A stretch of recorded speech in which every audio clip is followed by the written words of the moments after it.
it's a pleasure to welcome you officially to this kickoff webinar of a research platform, The Challenges of Urban Futures.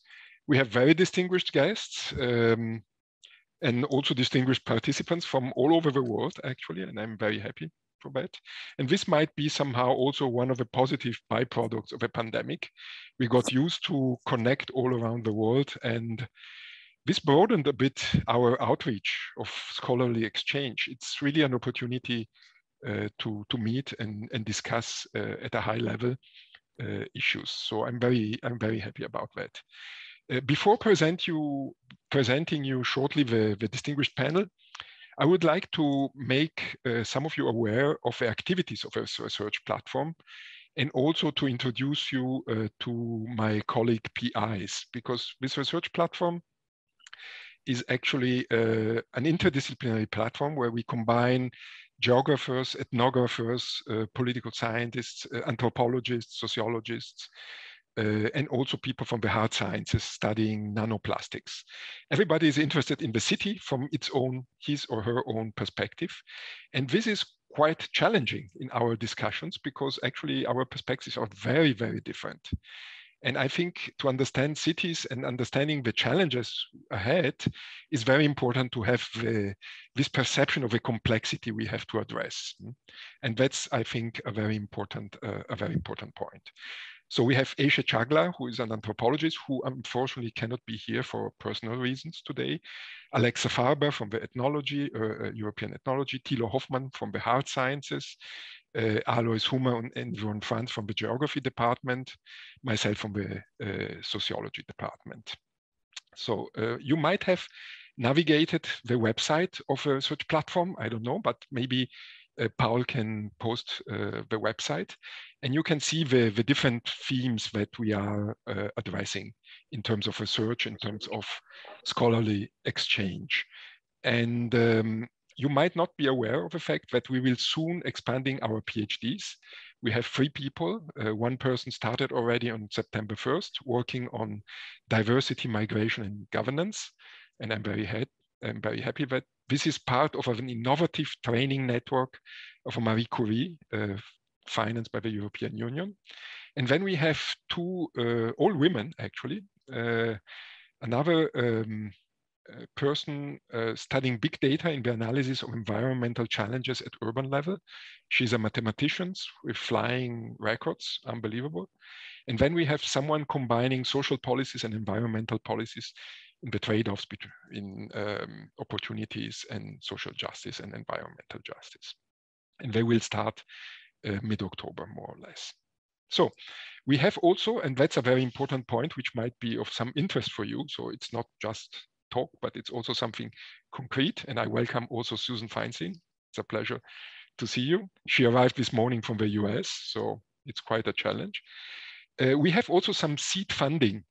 So for collaborations and comparisons. So if you have a collaboration with the University of Vienna and would like to write a paper together or would like to submit a research proposal, we can partly fund these activities. And I would very much welcome if you would apply or inquiry. Paul posted, I guess, a link in the chat where you can directly look at the calls, the criteria, the deadlines, etc. Okay, having said this, let me briefly introduce you to the format of today's webinar and to the panelists. So the format is that of a round table in which we will have maybe a few rounds, and we will open up after some general questions and the answers from the panelists to all participants. So if you have questions, please write them down and ask them at the end. We have allocated at least, I think, 45 minutes to this exchange.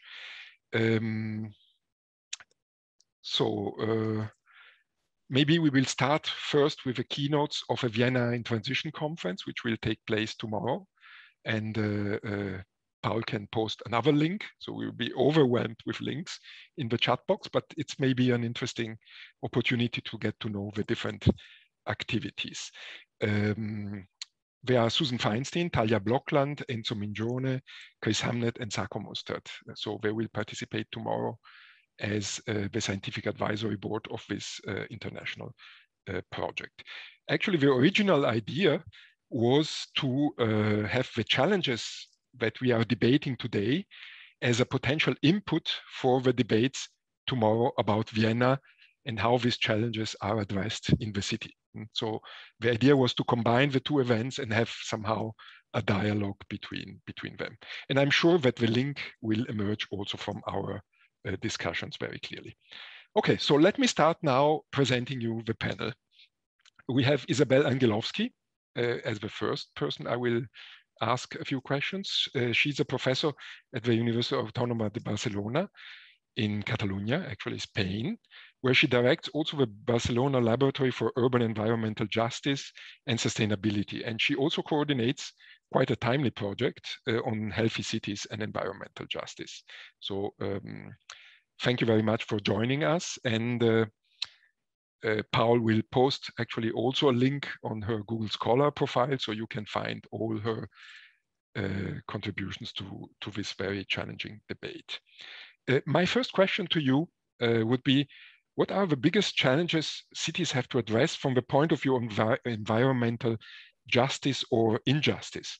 And can you identify in your answer maybe the criticalities that you are believing are the most important ones that cities have to deal with, and so that we should devote most of our attention to understanding these criticalities and how they affect the urban futures?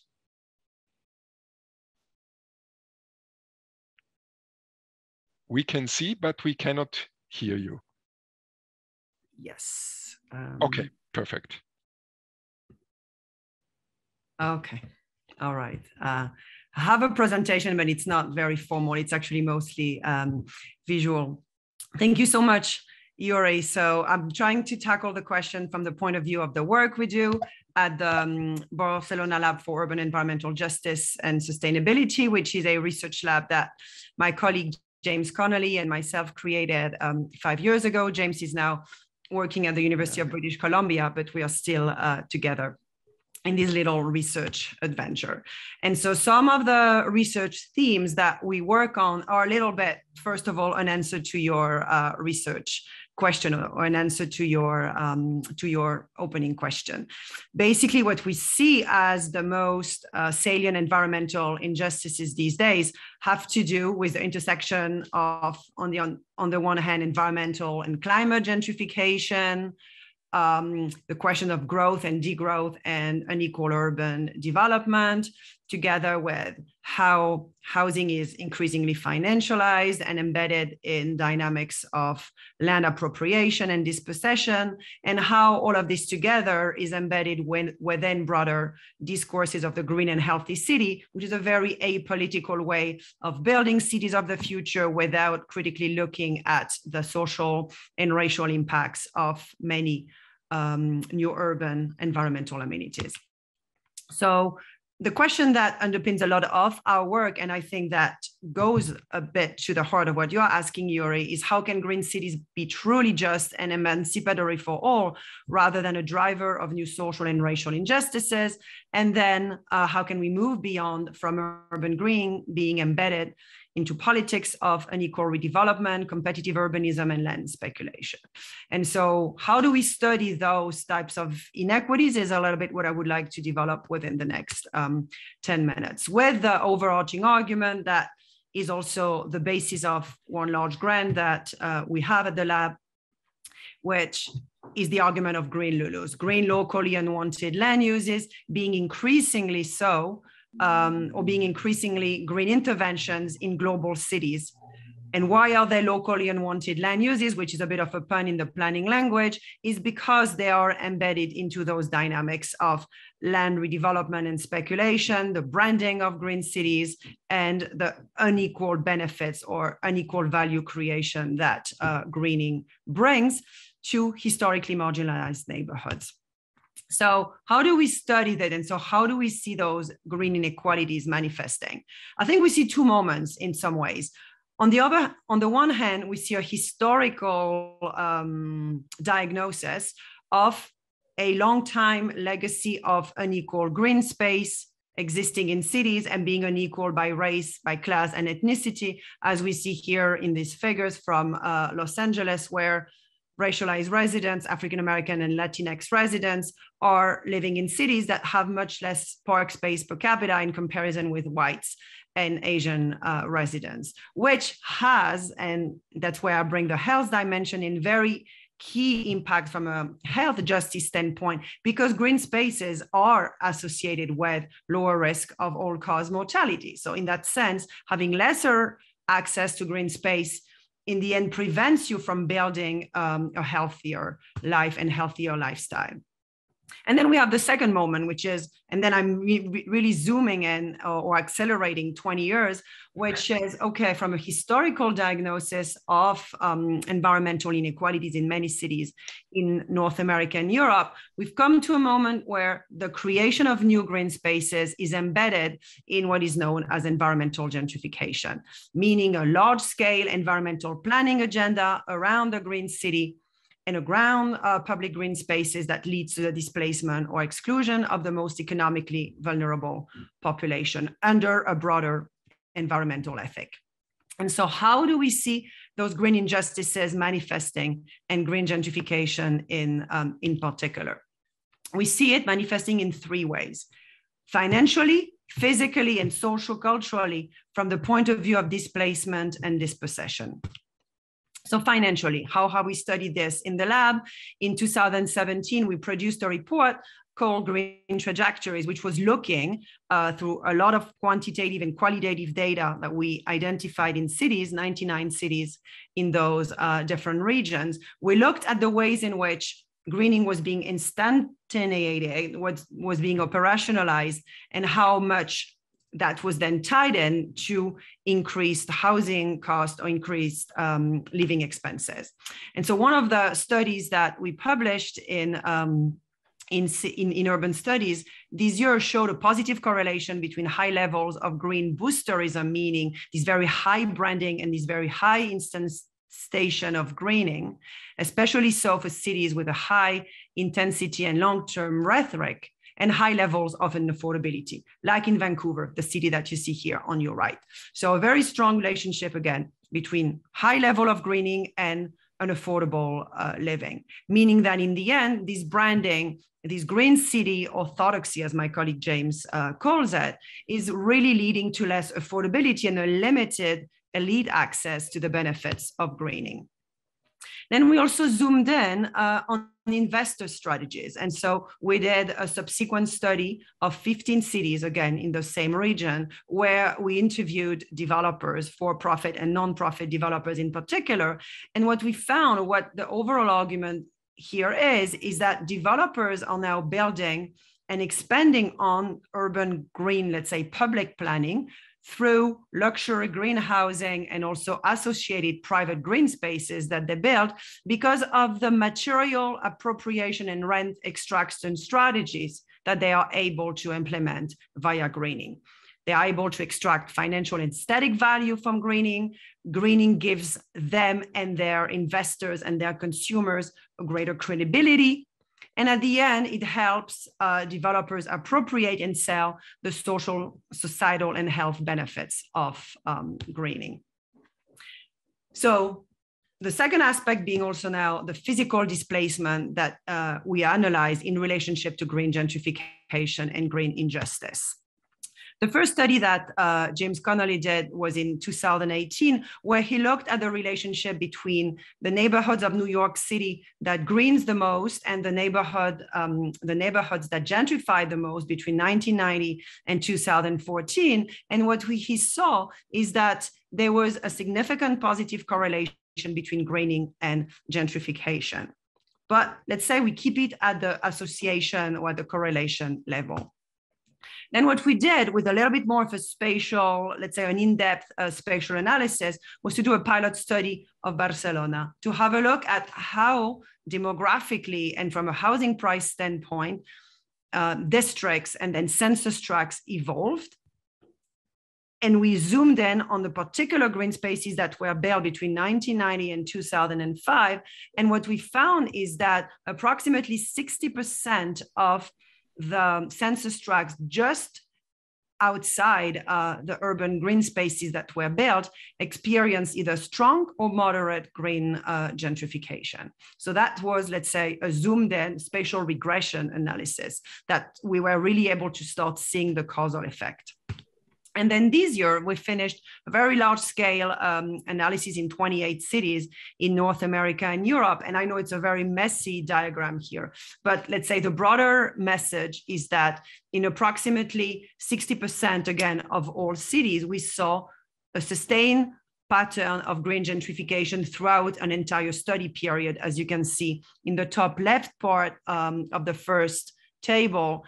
And then we also see it, let's say, in earlier instances in the decade of the 1990s and 2000. And so the cities that you basically see on the left are those where gentrification is highly present as a form of green gentrification. Atlanta, Louisville, Seattle, Vancouver, San Francisco, Boston, and then very recent green gentrification, even in European cities that have been known to be, if you will, more just. For example, Nantes or even Copenhagen fall in that category. And then what we also saw within our broader analysis is that there are several cities in which the greening aspect of gentrification really was the most powerful driver behind gentrification above other aspects that we controlled for, including new transit systems or new real estate development projects. We had a massive data set of all of those. And in cities such as Atlanta, Austin, Copenhagen, Louisville, or Milwaukee, and I spare you the other ones, greening is the lead explanatory driver behind gentrification. And then finally, what we also see in this relationship between greening and gentrification is that displacement is social cultural, in the sense that historically marginalized residents, especially so for working class and racialized groups, are feeling expelled from those green amenities. This is just an example of Barcelona, where I live and I work, where you can see here different spaces that have been greened over time in the neighborhood of Ciutat Vella, in the old city center, and then in an industrial area of Poblano. And what you can see here is that in the more advanced stages of gentrification, those where you have the complexity of commercial, green and tourism gentrification coming together, there's a lower use of green play spaces by residents, a poorer perception of those spaces, and a loss of community cohesion and place identity.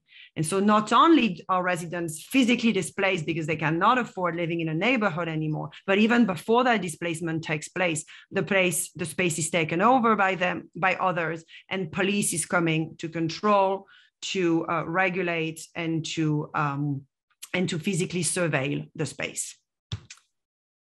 And then finally, and I'll just stop in 2 minutes, of course, these forms of displacement all come back together. And that's something that we have started to look at in our research on green climate gentrification. So what that lens of climate gentrification brings here to the conversation on green gentrification is that as cities become greener, their agenda is integrated within a climate adaptation, climate resilience agenda. And so greening is part of these new type of infrastructures that cities are putting in place to both adapt to the impacts of climate change and redevelop neighborhoods. In the background, you see the city of Boston, where I spend a lot of my life. And the city of Boston has a harbor plan that was voted in 2019. That's all about greening the entire waterfront, just plaster greening, green infrastructure everywhere. And what we see with green gentrification in the context of climate change is that there are multiple forms of injustices, because not only are lower income residents more at risk of the impacts of climate change because of where they live, because of their resources, but then they are also least able to cope with and to mobilize resources against the impacts. And then they're also more displaced by climate resilient infrastructure. That's an example of some research we've done spatially and quantitatively in Philadelphia. My colleague Galia Chokri led it. And what you can see here, and I just show you 2 brief maps of Philly, is that the areas, the census tracts of Philadelphia that most gentrified between 2000 and 2010, which are the darker polygons on the map, are also those that received the highest number of acres of green resilient infrastructure over that, over the subsequent period of time.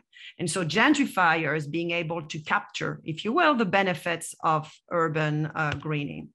And then what that map now shows is that if you add a racial lens, you can see on the left that the areas in red, the darker polygons that saw an increase in the population of Black residents between 2000 and 2016 were the areas that least gained green resilient infrastructure.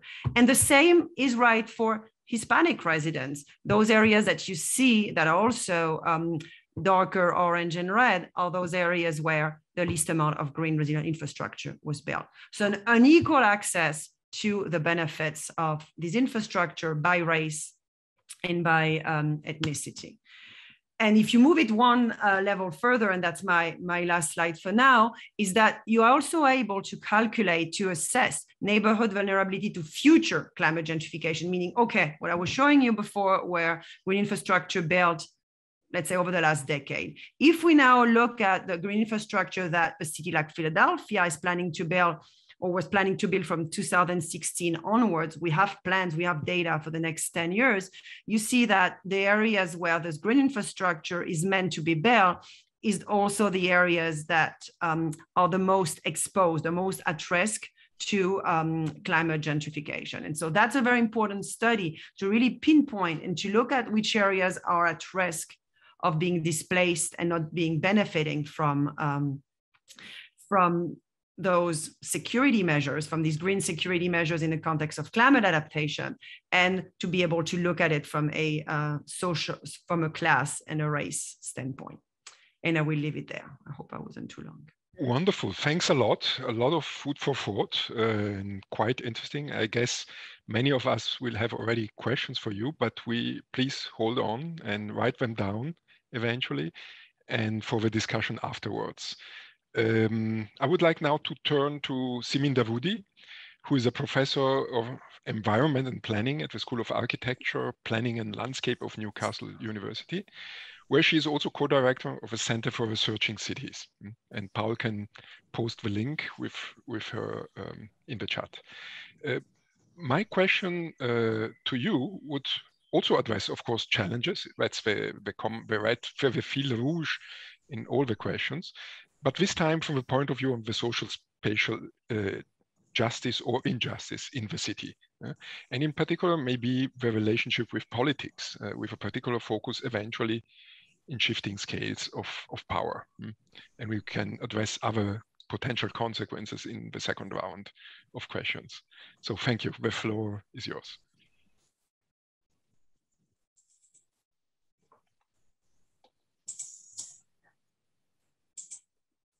Well, thank you very much, Yuri, for the introduction and the organizers for the invitation to this wonderful event. The title of this event is, says the challenge of urban futures. It encourages us to indulge in future thinking. So let me begin by the wise words of Alvin Toffler, who 50 years ago suggested that future thinking is not just about the science of determining the probable futures or the art of delineating the possible futures, but crucially, the politics of defining the preferable futures. So we can't talk about urban futures without asking whose future and who gets to decide. But these questions are often brushed aside in a statement such as, we are in this together. Last year, we heard this statement from WHO when they declared the COVID pandemic. But we've also heard it in 2008 after the financial crisis. It's a trope that serves different purposes. On the one hand, it's an expression of solidarity and a call for cooperation, but on the other hand, it's an invocation of the parity of sufferings and sacrifices. giving the impression that these crises affect the rich and the poor in the same way. But are we really in this together? As you can see on this map, the impact of the pandemic have been profoundly unequal. And more disturbingly, it has exacerbated the inequalities that have been on the rise since 2008. So I suppose a key challenge facing cities across the globe is the growing social and spatial injustices that are often compounded with environmental injustices that Isabel was talking about. So according to an Oxfam report, half of the world's population live on less than $6 a day, while the wealth of the billionaires is growing by $2.5 billion a day. Even in Europe, which is the least unequal region of the world, between 1980 and 2017, the top 1% of Europeans captured more of the Europe-wide growth than the bottom 50%. In the UK, the income gap is the 6th largest in OECD countries, and it's growing. And the gap in wealth is even wider. And throughout the austerity time, we were told that everyone has to share the burden of the cuts in public expenditure. But what actually happened was that the rich got richer and the inequality gaps became wider. And this was partly because austerity measures were used to radically restructure the welfare system and the delivery of public services. So between 2012 and 2018, while the UK economy grew by 5%, public spending for low-income households dropped by 44%. And of course, there is also persistent spatial dimensions to these social injustices, which are manifested at multiple scales within and between cities and within and between regions and nations. Those regions that were hit hardest by the financial crisis saw the largest reduction in their public expenditure and hence enlarging disparities, as is even admitted by the cautious language of the 7th cohesion report that I have put an extract here on the slide. And many of these regions will also be worse off as we emerge out of the pandemic.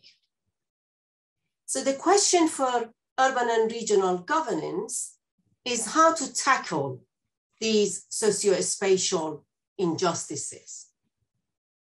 And this isn't a technical managerial question, but rather a political, ethical question. To address injustices, we need to move beyond a mere empirical observation and mapping of inequalities, important as it is, to adopt a moral position on justice. And this requires engaging in a political, ideological even debate about what we mean by justice.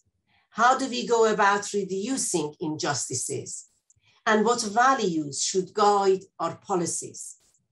In the last 30 years or so, we've seen a drift towards neoliberal policies, which put greater emphasis on efficiency, economic competitiveness, entrepreneurial governance, aggregate growth, and cities and regions for themselves. According to this rationality, the best way to reduce spatial inequalities is to concentrate investment in places that can generate high returns. The assumption is that growth in these places would eventually trickle down and reach others. And if the growth doesn't reach others, then people who live in those declining places can simply move to the growing cities that offer better opportunities. An absurd version of this view was once expressed by an LSE academic who told a conference full of Liverpudlians that Liverpool's time is past and its population should move to the southeast of England where the jobs are. That the city they called home had no future in a globalized world of fierce competition, and nothing could be done about it. Well, such a spatially blind policies for tackling inequalities has led to geographies of discontent across Europe and beyond. It has emboldened populist backlash in cities and regions that apparently don't matter. And finally, I would like to make a brief reflection on tomorrow's conference provocation. Is Vienna still just? Well, the first thing to say is that has it ever been just? But I don't want to dwell on that question. Instead, I would like to suggest that in judging a city as just or unjust, we need to focus not only on who gets what, but also on what people can do with what they get, as Amartya Sen put it.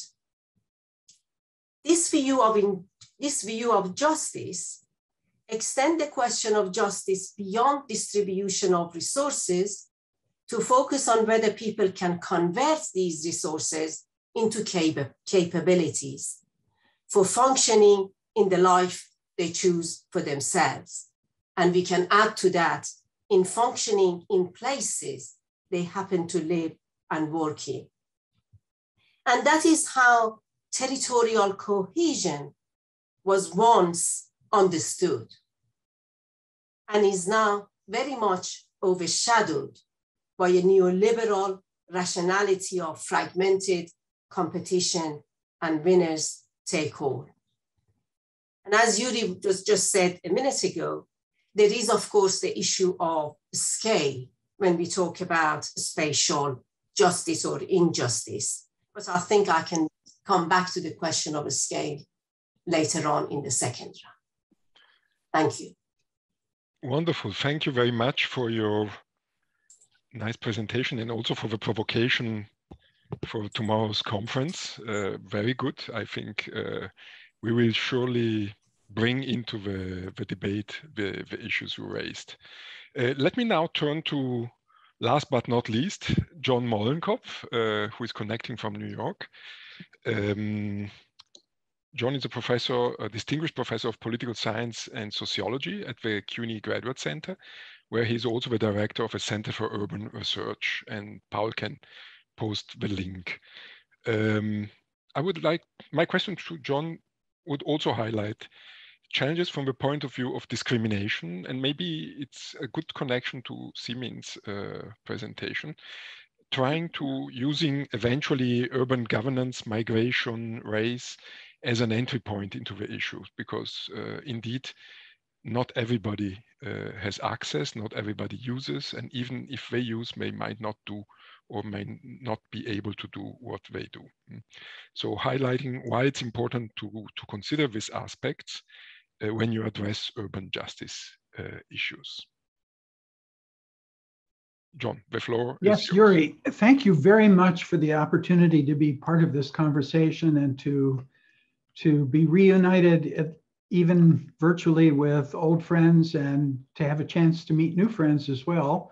I really enjoyed the conversations launched by both Isabelle and Simin, and before our meeting, I had a chance to go to their websites and take a look at the various research projects they've launched, and fabulous work. And I'm really honored to be part of this company. I'm not going to have a formal presentation with PowerPoint slides, and I'd like to be a little bit more conversational about thoughts that I might share. But let me begin with a little bit of a preface, thinking about the sequence of points that Isabelle and Simin have made. And I think the core of Isabelle's presentation is that spatial arrangements and the way we interact with public spaces not only reflects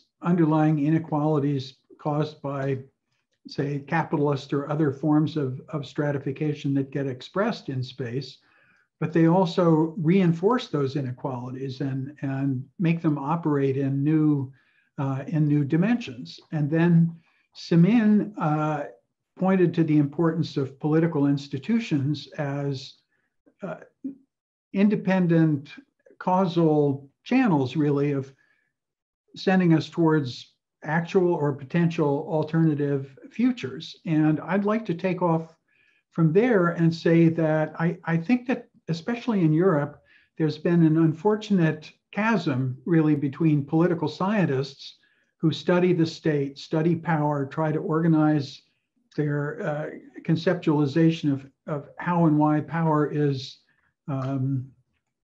carried out the way that it is in different places, but very often don't have much of an urban or spatial focus. And urban studies scholars who see the visible impact of inequalities that are reinforced by public policies, but don't often go to the details of the state mechanisms that are creating those policies, or the political arrangements, the electoral and political coalitions that lead to their enactment and enforcement. And as an urban politics person in the US, that's really been my focus throughout my career, really, is trying to understand how local governing coalitions come together to either produce more or less exclusionary and unequal outcomes, or strive to achieve more equal, more egalitarian, more participatory outcomes. And I also think that Simon's point about scale is crucial, because in general, cities do not exercise the kinds of powers that states exercise. It's been centuries and centuries since that has been true. And cities do have taxing authority and they have regulatory authority, but they can't issue their own currency or conduct international trade negotiations or override state and national legislation if they don't like it. And in general, cities and urban constituencies have relatively minority representation in national legislatures. And when there's polarization politically between the city and the suburbs and the exurban areas of the country, as there is very strongly throughout the Western democracies, if cities are on the minority side in the national legislatures, then the spatial inequalities will be reinforced by national policy, even when cities try to struggle against those policies. So I think all of those points that are essentially the domain of political science have been made in the previous presentations, and I would encourage urbanists to engage them, the institutional basis of them, as directly as possible. And getting to your point about immigration and nativity and citizenship, I think that's emerged as one of the key planes of segmentation, exclusion, political inequality, socioeconomic inequality in the cities of, well, not just West Europe and North America, but really all over the world, particularly in big cities. Having an immigrant background often places you at a disadvantage, not just in terms of the labor market, even when you have foreign credentials, or the housing market, or the public educational system, or the social status hierarchy. It in particular places you at a political disadvantage, because you have obligations as a resident, as a denizen, but you don't have rights and powers as a citizen. And if you have political voice, it's often in a very indirect way. So the whole process by which foreign-born groups or immigrant origin groups become political actors in city politics, I think it's not the only key question in terms of achieving greater engagement and democratic fairness and participation, but actually qualitatively better outcomes from city policy. But it's a very important one.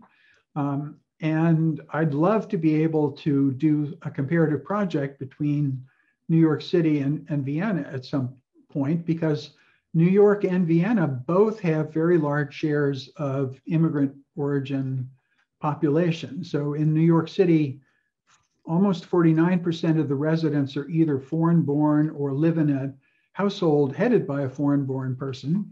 And if you include second-generation people who no longer live in their parents' households, it's a very clear majority, not just of the population, but at this point also of the voting age citizens. Vienna has about 41% foreign-born residents of foreign-born background, but most of them are not Austrian nationals and do not have the ability to vote in local elections. And I think that this dimension is a crucial aspect of generating urban inequalities, because despite our having democratic systems in both cities, democratic systems tilt towards the constituencies that form the governing majority. And if you're part of that governing majority, you're going to get a better response from city government. If you're not part of it, you'll get less attention. So the empowerment of immigrant origin communities, I think, is a crucial dimension for us to look at across the cities that we've been discussing. And I've been looking at that in New York City in the period from 2000 to the present. And what I would conclude is that although there's still lots and lots of inequalities that are linked to citizenship and nativity and immigrant origin, there's also been a tremendous amount of progress in local representation. So the new city council that will be elected in just a few weeks in New York City, 40% of them, two-fifths of the members are going to be either immigrants or children of immigrants. And if you include people of Puerto Rican descent, that will be well over 50% in terms of immigrant origin on our city council. Puerto Rico is a commonwealth, so it's of the U.S. It's a U.S. possession, but you could consider it in a sense a foreign country. It's a Caribbean island, different Spanish-speaking culture, history of all of its own, and in a sense, the people that come from Puerto Rico to the mainland and to New York are immigrants. So the comparative empowerment of immigrant communities is it's a key thing that we ought to be focusing on. And progress can be made in democratic settings and must be made. So along with the movements for environmental justice and for reaching social solidarity across different scales in metropolitan areas, bringing immigrant communities into the precincts of power, I think, is a crucial question for us to focus on.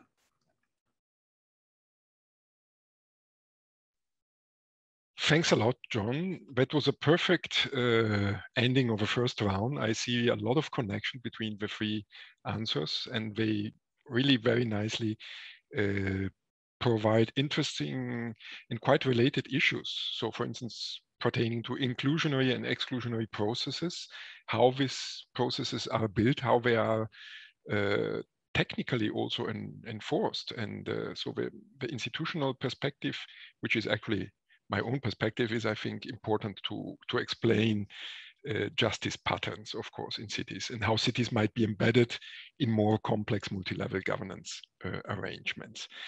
I would now turn to the second round of questions, so we give our audience a lot of food for thoughts and for questions afterwards.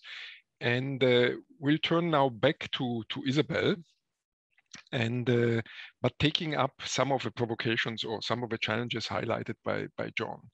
And you were addressing the trade-offs and negative side effects of environmentally friendly policies or greening policies in areas of a city.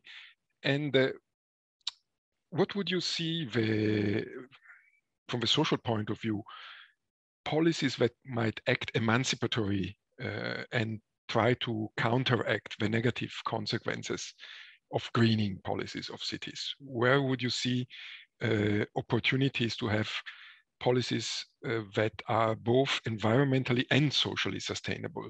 Can you eventually make some examples of what you, from your studies, seem to work well, or provides us with some insight of potential options to solve these trade-offs and these problems you highlighted? Sure. Can I actually? I'm very casual. I'm sorry, because I'm worried that I cannot share my screen, but it's okay. Yes, you can go. I can go. You can share. It says has failed to start. That's bizarre. It should be actually possible. I opened this. Okay, now. Okay, wonderful. All right. Yes. I promise I have fewer slides. So what I want to say here, just very briefly, is that based on this overall, like pretty large compendium of research we've produced, the second piece of the research, which was slightly less depressing, was to look at the variety of planning and policy tools in in the 25 cities where we did field work, and to try to distill which ones were more promising in building a more just and emancipatory green city. And so let's say one of the core arguments we have here is that we need a right mix. On the one hand, we need a mix of anti-displacement and anti-gentrification policies. And on the other hand, we also need to think about urban greening from a much more inclusive standpoint. And what I want to say here is that oftentimes green planners, as we know, work in a very siloed and very secluded manner, where housing, they say they are not in the business of housing. However, greening cannot be separated from housing policy, housing infrastructure, housing rights, for the reason that I tried to articulate in the first half of the presentation. And so what we've tried to do with this report, and we published with ICLEI and UCLG, was to look at 30 anti-displacement and anti-gentrification tools that were the most promising, and then also have a look at 30 greening or inclusive greening ones. And so the way we structured those analysis was to separate land use planning tools, developer or requirements put on or support given to developers. Then we also had a look at different types of support for lower income or middle income homeowners. And we also had a look at renters. And then we also had a look at communities. And finally, other types of anti-gentrification and regulation ordinances. Some of them are not necessarily have been in place for many years. Others are a little bit more recent. But the idea here was to really do this compendium, these large repository of tools, and look at their ability to be implemented in cities and propose vignettes for places where that type of mechanism was quite successful. So you can think about land banks or upzoning tools. There are also some moratoriums on new businesses and hotels or hospitality industry permits in the case of cities where tourism and green gentrification come together. So anyway, I'm not going to go into detail, but I think that's one way to look at how to respond to some of the injustices I pointed at. And then you also have the other aspect of planning, which is the greening itself, because many times we cannot even consider, or we can not even assume that equity-driven greening will actually be inclusive and will respond to these historic inequities in access to greening. And so here we had a look at mechanisms like green bonds, others that had to do with eco-district, very focused on nature-based solutions in working class areas of some cities. There were also the interim greening of vacant land and then slowly being protected and getting permanence. So these are 20 of the other tools we had a look at, also with vignettes.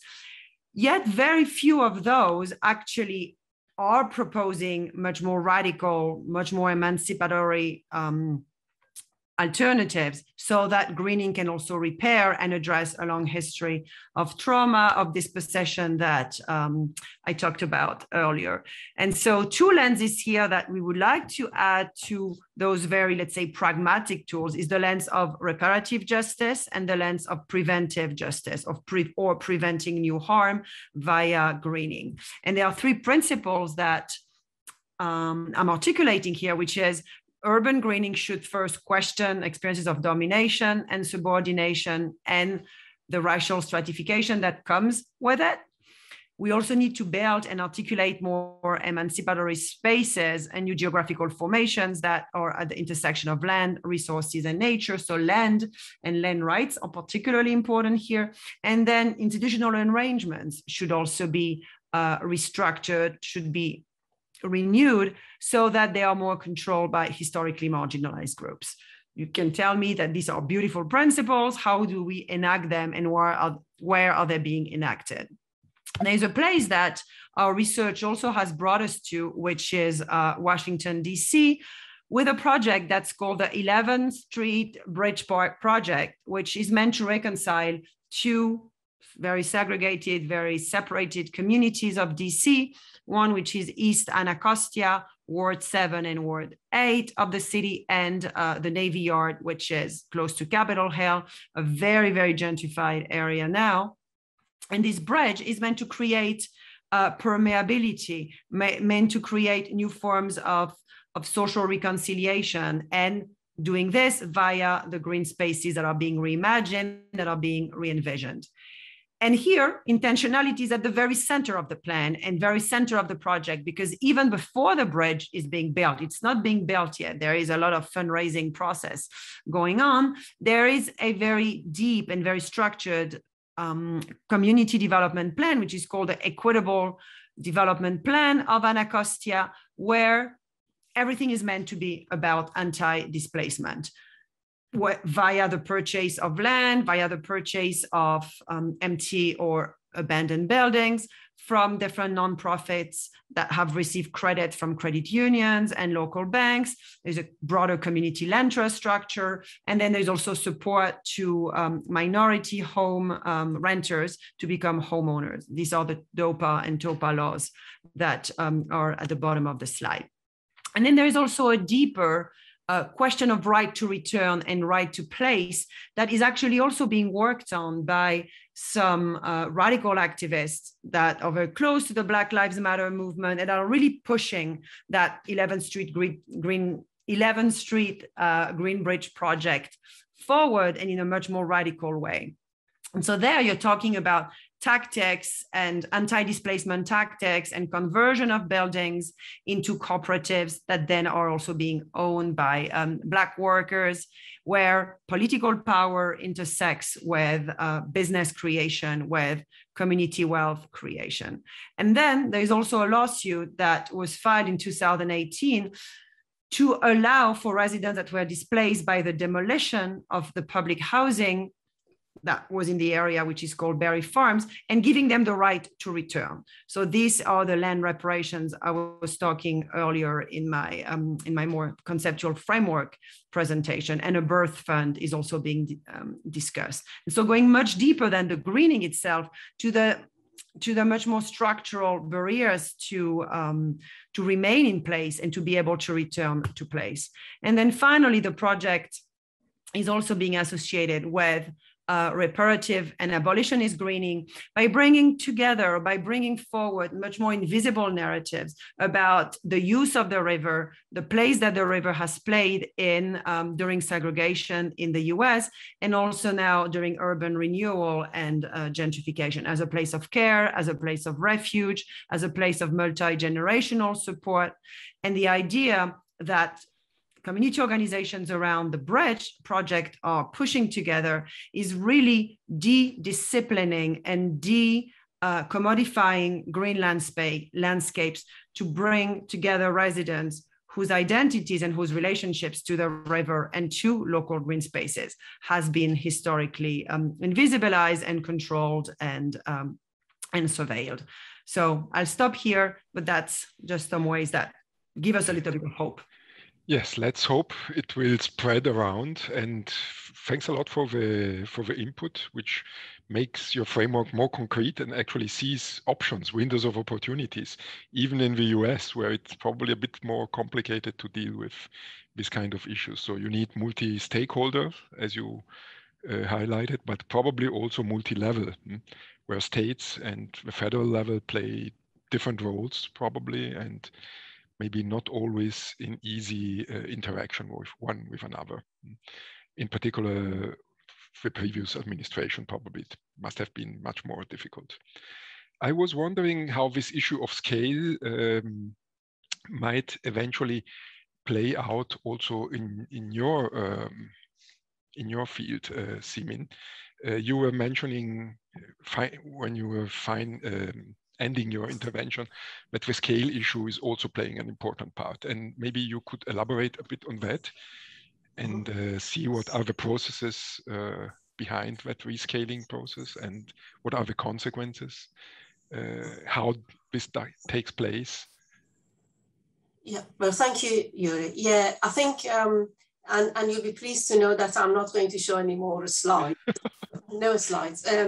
I think, yes, I think the discussion that we're having obviously raise the question of a scale, by which I mean at what scale justice can or should be pursued. And John already alluded to the fact that, you know, do cities have power to do that, and where that sort of locus actually is positioned. And when we look at it, it's both an analytical question as well as a political question. Analytically, we need to ask, where do we draw the boundaries of a city to examine justice in that city, or the boundary of a region to examine, you know, whichever scale we choose? Should we be only concerned about justice in Vienna, or should we also be concerned about justice between Vienna and the rest of Austria, or indeed the rest of our highly globalized world? So where do we draw the boundary? Politically, we need to ask, to whom should governments owe duty of justice?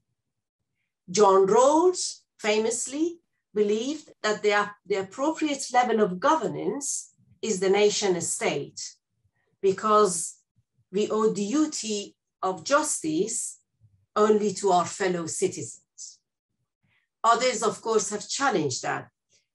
Scholars like Simon Caney of Oxford argue in favor of a more cosmopolitan view of justice and argue that everyone should be included in this pursuit of justice. These are all very important questions, and for which there are no simple or single answer. And I certainly don't want to attempt to come up with a single answer. But what I'd really like to emphasize is that the periodic rescaling of governance that we've been witnessing is not necessarily motivated by the pursuit of justice per se.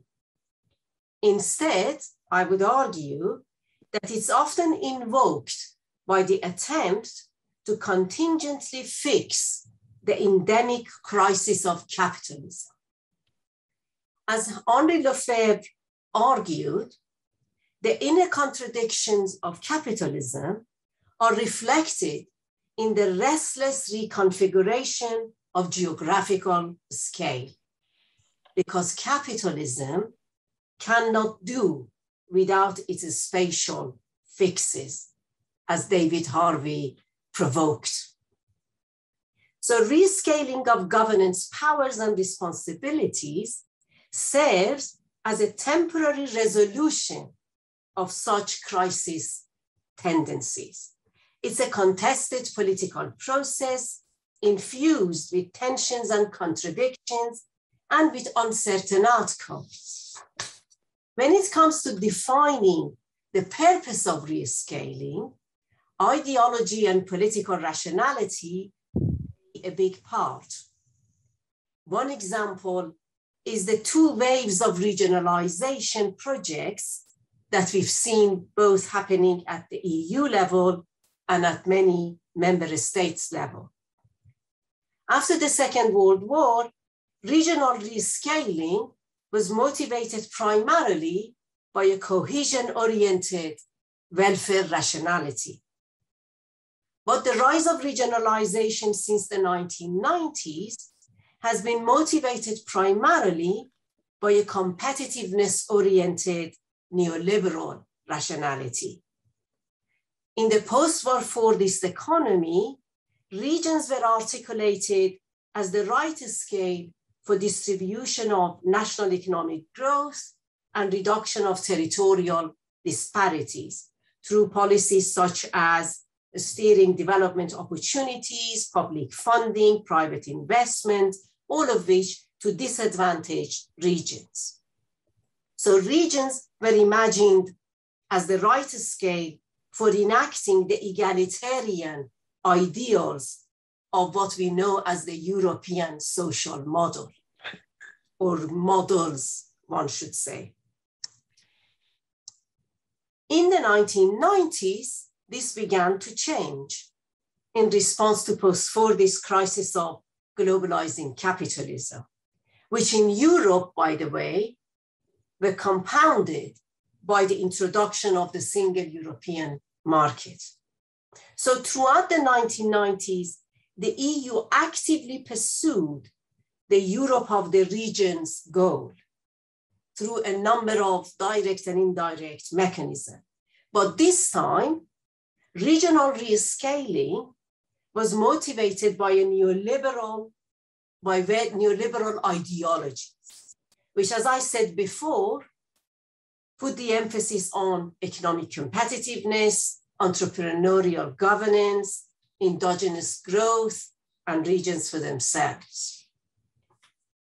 Interestingly, the latest round of regional rescaling was promoted and legitimated by a distinct epistemic rationality called neo-regionalism, which invokes regions as agents of wealth creation, crucible of economic development, prime scale for post-Keynesian governance.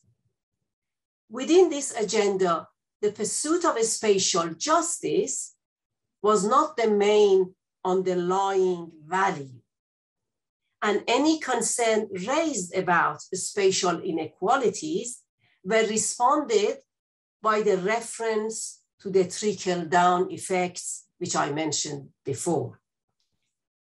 These widely circulated neo-regionalist ideas essentialized the region as the optimal scalar fix of neoliberal political economy. But they also sparked a host of normatively charged claims, which not only described what a region is, but also prescribed what it ought to be. Some places were glorified as success stories, as engines of global economic growth, and others were stigmatized as lagging behind and beyond salvation. These idealized imaginaries of places disseminate narratives of their own inevitability, and they become self-fulfilling prophecies. And places that they don't live up to these glorified images of superstars no longer matter, as I showed in the case of Liverpool. They create binary views of Europe as core and periphery, and countries as north and south, west and east. And by doing so, they add a cultural dimension to injustices. As Iris Marion Young and Nancy Fraser have reminded us, recognizing and respecting differences are important prerequisites for the pursuit of justice. But the regional rescaling projects paid little attention to that, and not only created geographies of discontent, they also alienated a lot of people who have a strong and legitimate sense of place identity. In sum, the rescaling of governance structures since the 1990s have been an elite top-down political project, motivated primarily by neoliberal economic goals and performed through technocratic practices. The pursuit of justice has been at best ideologically misguided based on ideologically misguided policies, and at worst, a mere sideshow. I'll leave it there. Wow, thank you. That was very powerful. Thanks a lot.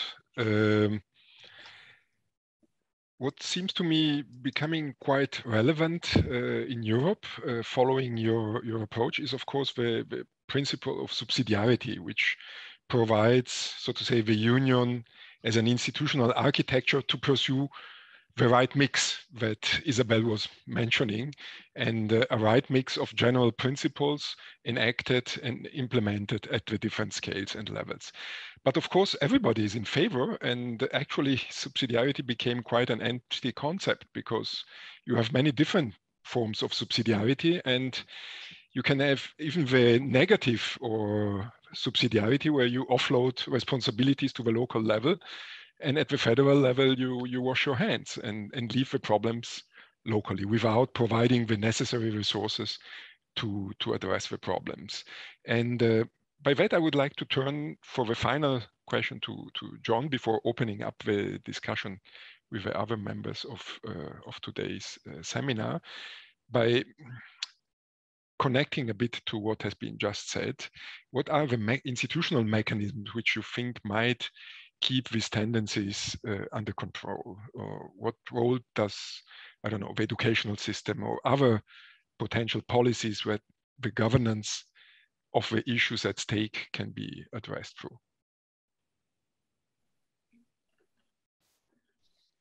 Oh, this is so interesting, and the conversation could go in a number of different directions, but I would like to pick up on, well, of course, my answer directly to your question would be the political party system and building a progressive majority based in the kinds of urban constituencies, minority and immigrant constituencies, and middle-class white progressives committed to a multiracial egalitarianism is the channel by which things can be improved.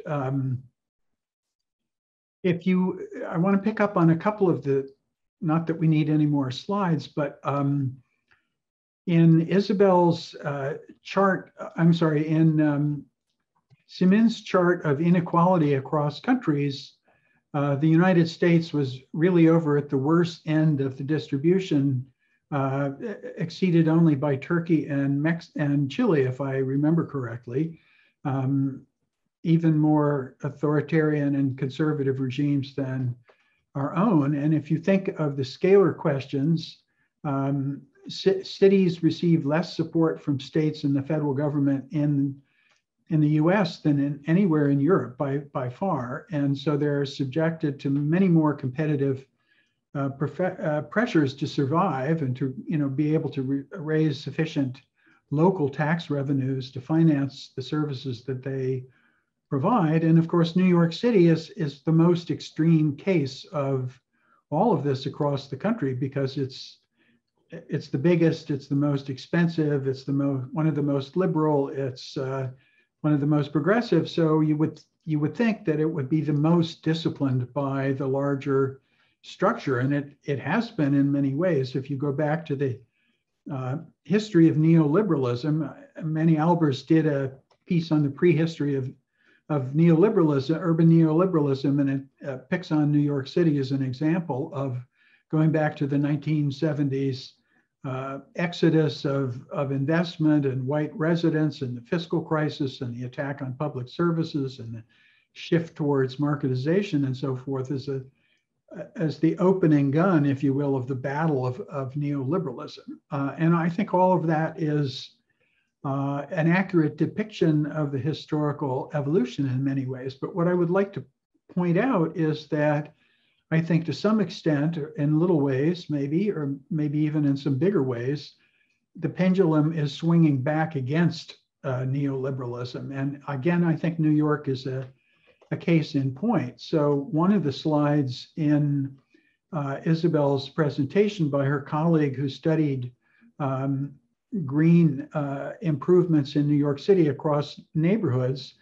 definitely showed a correlation between class and income and greening efforts, but there were also substantial efforts at greening that were located in neighborhoods that were definitely not white middle class or upper middle class professional neighborhoods. And the de Blasio administration has actually carried out a multi-year campaign to achieve justice in access to park space within the city, which very deliberately reallocated both capital funding and maintenance funding across the park system. And many of the biggest parks in the wealthiest part of town, like Prospect Park here in Brooklyn or Central Park, have conservancies to which residents in the surrounding area make contributions so that the parks are supported by private money as well as public money. And the administration put a tax on those conservancies to redistribute funds to neighborhoods that had less local capacity to support them.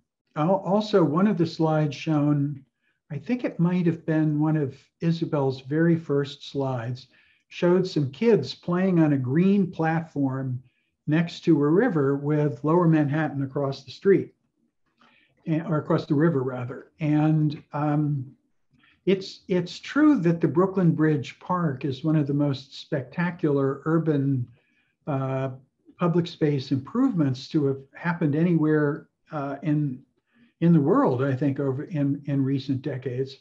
But one of the interesting things about it is that they made deliberate efforts to enable low-income communities to use it. And if you go there, you see kids from the public housing project that's not too far away playing basketball. You see immigrant families playing soccer in this absolutely spectacular urban setting. And so yes, there's a correlation between class and income and the good public spaces and the public benefits, but there's also the potential for redistribution or the distribution of benefits to places that are less privileged or downright discriminated against. And that comes through political organizing. That comes through political empowerment. That comes from electing people to local office. But it's not just through channels within the established confines of government. It also comes from community activism. It comes from protest. And I think there's a complementary relationship between efforts inside the state to build power for democratic and popular constituencies and protest outside the confines of the state to insist on greater equity in local public policy. And I would say that for all of its faults, which are many and spread across the entire cityscape, New York City is an example of how you can successfully struggle against the tendencies that have been described so brilliantly by my sister panelists here. And so first and foremost, I would put political institutions and both established processes of political empowerment within the system and outside the system, protest and mobilization as being crucial institutions. But I would also say that learning how to share within public space, within the public education system, within the various corridors of public and private power is also crucial. And again, America has a history of embedded racism. Nobody in their right mind could contest that. You know, the United States has existed far longer under conditions of enslavement than it has in its post-slavery era, and that historical legacy lives with us in many ways today. And it's been very damaging to urban development. The racial conflicts of the mid to late 60s and the abandonment of the central cities, both politically and economically, was extremely destructive to our economic capacity in the United States. But I think in many ways we have moved beyond racial conflict in the central cities, and we've learned to live with difference and to build multiracial governing coalitions. And I think that has been one of the reasons why cities have once again returned, like New York, have once again returned to being key productive nodes in our national economy. New York City wasn't always a superstar city. It spent decades in the mid 70s in near desperation. People, you know, were saying that the city was doomed, and it recovered. And part of the way that it recovered was not just by ruthlessly enforcing neoliberalism a la Rudy Giuliani, but by building multiracial coalitions that built on neighborhood mobilization to say, we're not going to accept a city in ruins. We want to rebuild a city for all, and being a social democratic city, which it is in many ways. So it's successfully fought against some of the currents.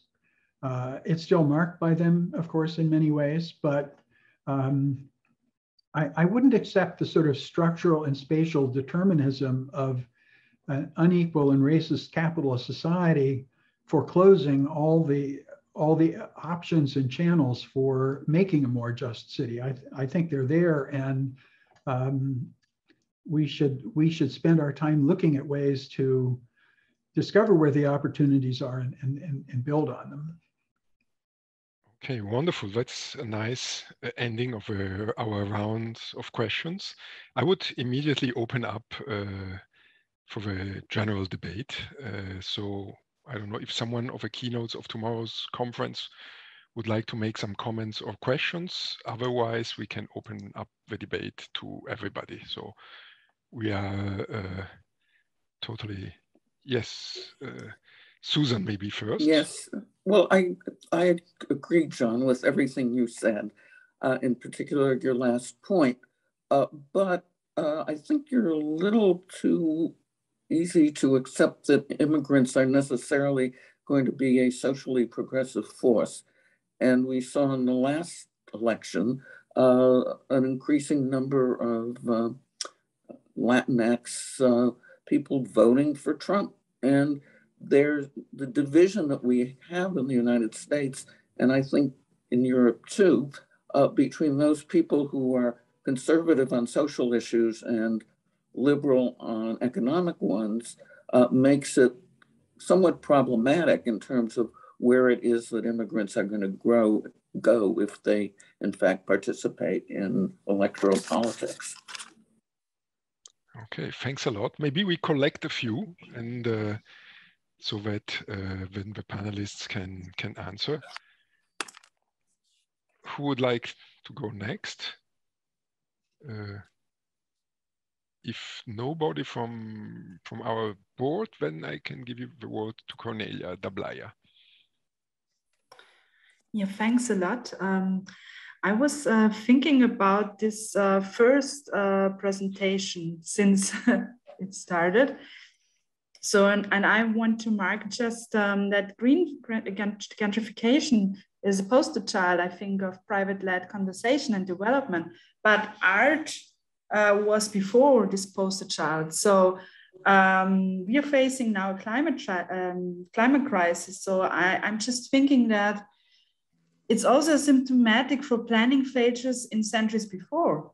Planning traditions such as car-friendly cities led to a situation which makes it's necessary to change our planning considerations. And I think that green spaces are really necessary, but we need green just spaces, of course. So it can't be part just of a private development.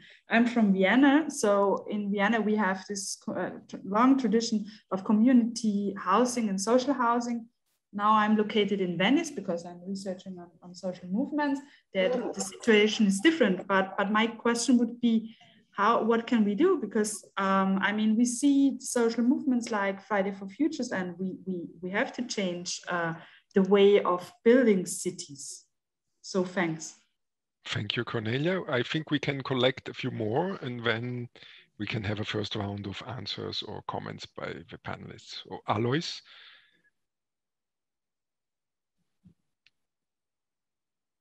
Go ahead.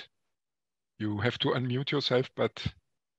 Yes, I think I have to keep off my camera. My internet connection is not the best. Thank you, everybody, for these interventions. And as always, I think I was most inspired by Simin's interventions. Her reading her work or also listening to her speeches also brings me to re-asking fundamental questions.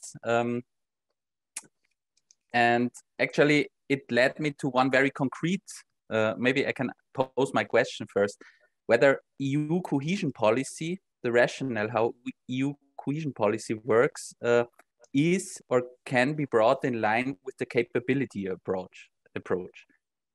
And the background of all this, that you mentioned the Just City, and also you reminded us that we are discussing in the platform about the future. And well, the future is increasingly a postmodern, post-Fordistic society, a pluralistic one, individualizing.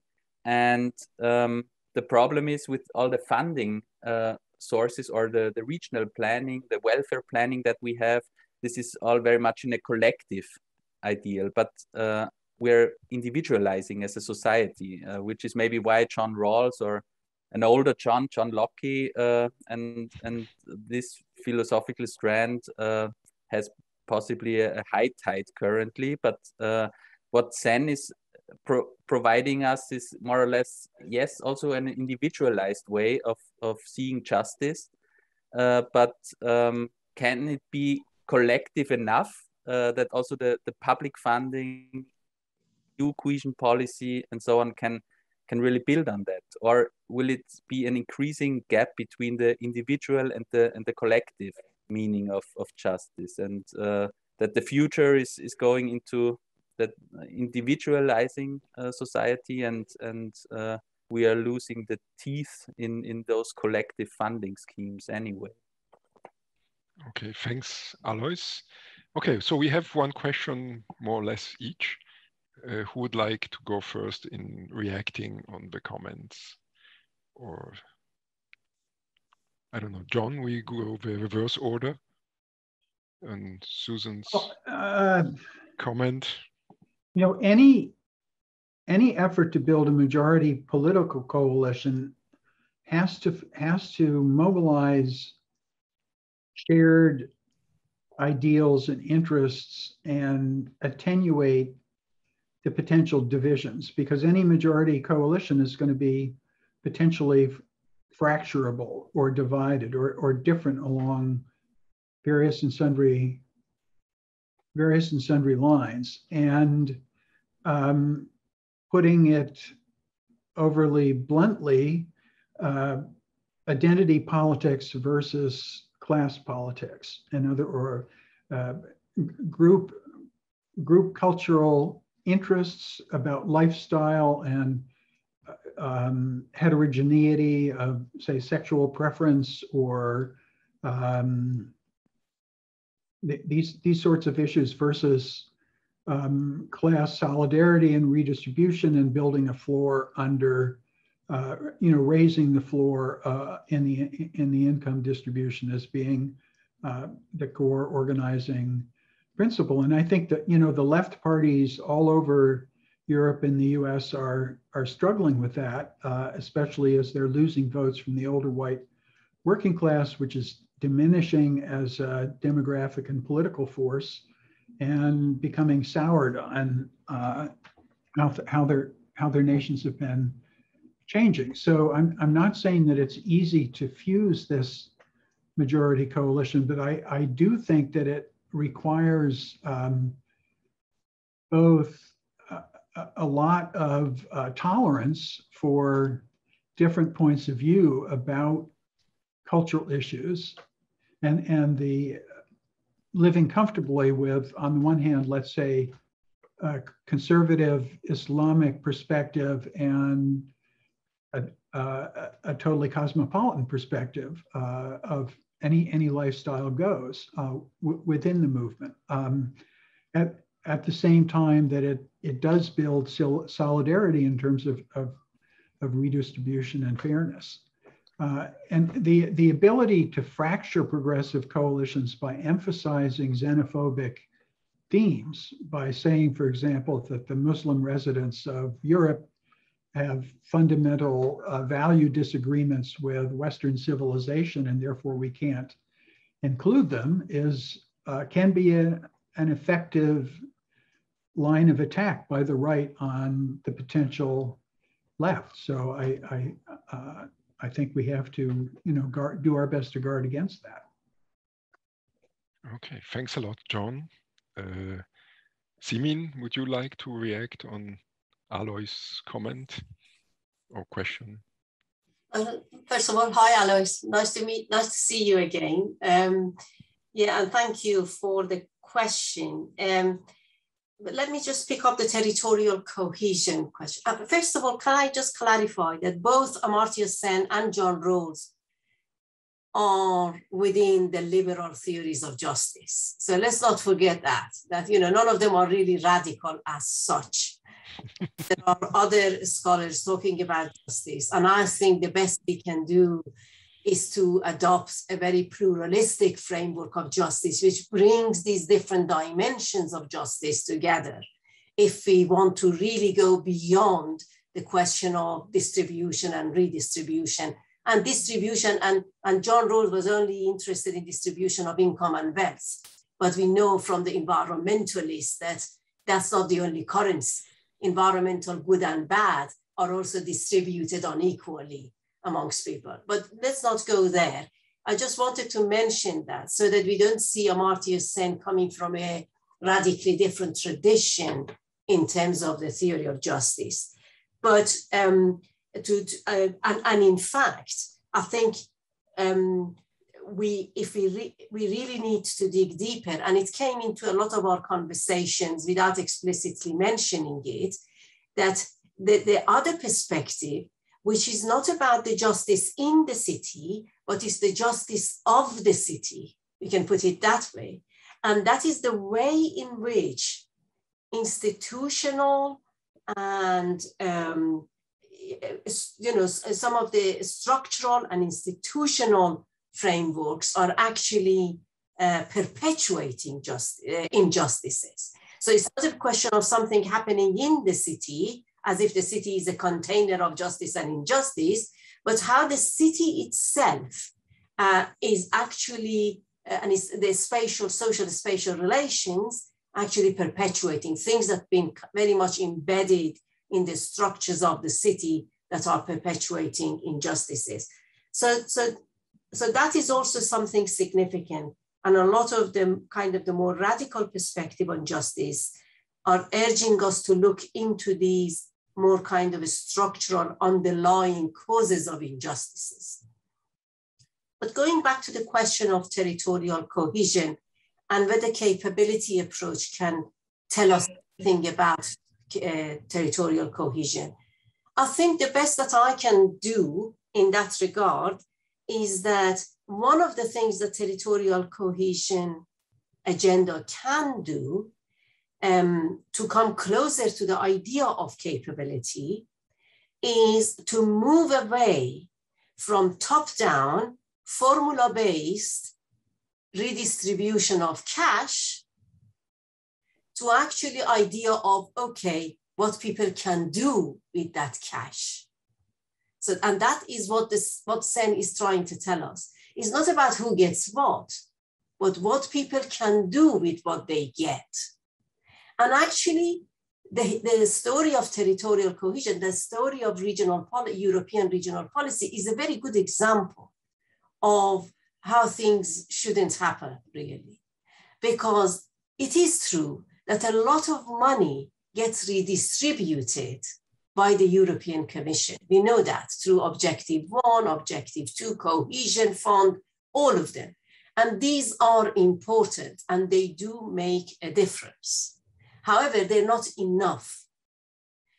They're not enough because the way they are distributed, because it's top-down, because it is technocratic.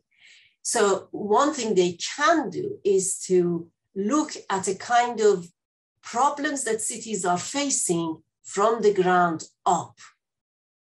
So rather than having a formula for everywhere, we really have to look at what are the critical issues in any specific places and how the resources can sort of help those people to solve those specific issues.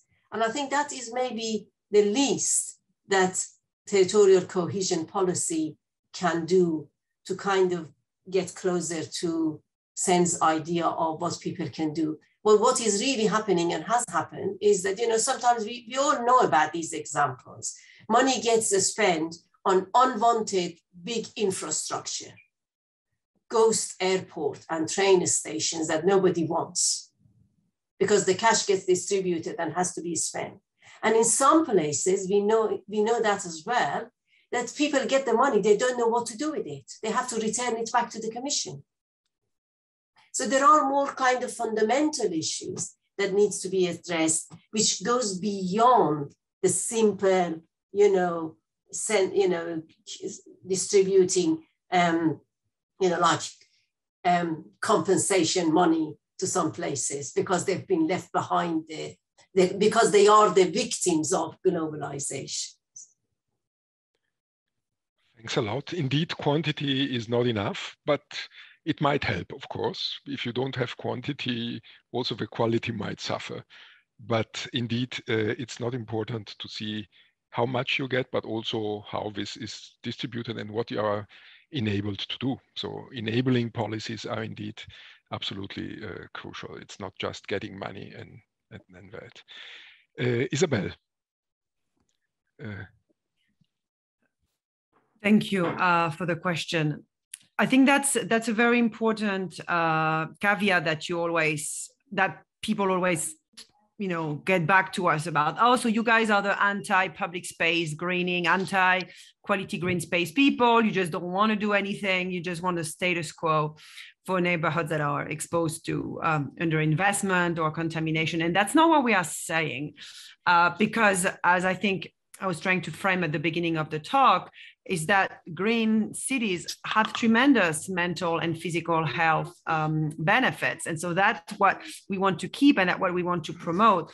The problem is much more the siloed greening work that tends to take place when you talk to green planners, when you talk to environmental planners, who again repeat to you, we are not in the business of housing, or we cannot control what developers do. And they're not even willing to have a conversation beyond the one that they have with ecologists, urban designers, landscape architects, and just bring it to the next stage. At least I will say in Europe.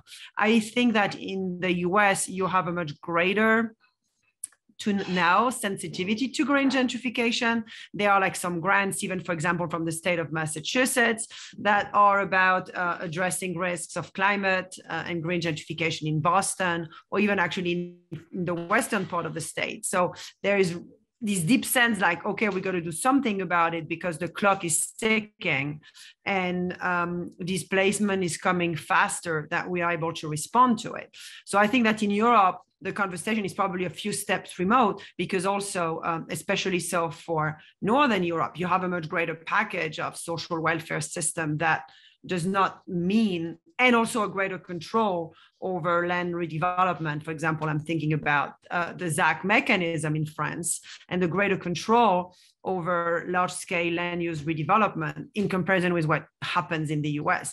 So there's a sense maybe like we are more protected from it, but it's still happening. And there's a quick realization, I will say, in Southern Europe that the greening that's taking place in cities against heat waves, against heat island effects, it's all over Barcelona, Valencia, other Mediterranean cities, is definitely not for the residents that's there, who are there, and that cities need to get on quickly to housing protection rights. And we have very, very little in Spain. We also only have 3 to 4% of any housing that's protected. 3 to 4%, that's really a very, very low building block. My goodness, yes, indeed. It's really a pity you cannot be here all tomorrow for the conference, because these issues will be looked at through the lens of the experience of Vienna. And actually, Vienna addresses a lot of the issues you raised in terms of control over land, access to housing, but also enabling policies for housing cooperatives and co-housing projects. Really a very interesting context. So I don't know if there are any other comments or questions from the audience. We are already over our time, but if there is a burning question, we could take it. I have actually a lot of questions. I wrote down a lot of issues, but I don't want to stretch your patience and also not your jet lag, Susan's in particular. I'd just like to say thank you for everyone and to the other speakers for raising so many interesting and probing topics and questions. And I'm sure it'll be a great frame for the discussion tomorrow, or a launch. Absolutely. Absolutely. We will try to record some of that. Of course, not the work in the workshops, but maybe in the plenary. That would be an interesting, I guess, feedback. We will have also some politicians coming. So we are very eager to hear how they are answering to these challenges that we will put on the plate, on the table to the discussion. So thanks really a lot to everybody.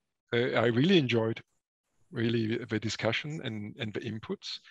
I hope we will keep in touch in any ways, also in presence in Vienna at some point. I hope it will be possible soon, at least easier. And have a nice evening, everybody. Thank you, Yuri. Your project is really awesome to have. Yeah, thank you, Yuri. I just want to say, and I didn't get the chance to say a big hello to Susan and Enzo and Chris, lots of people who for so many years has inspired us for a lot of work that we're doing now. So great to see you all remotely, and have a lovely sort of conference tomorrow. Thank you so much. And thanks, Yuri, for the... No, thanks really a lot to everybody. And enjoy the rest of the evening. Bye. Bye.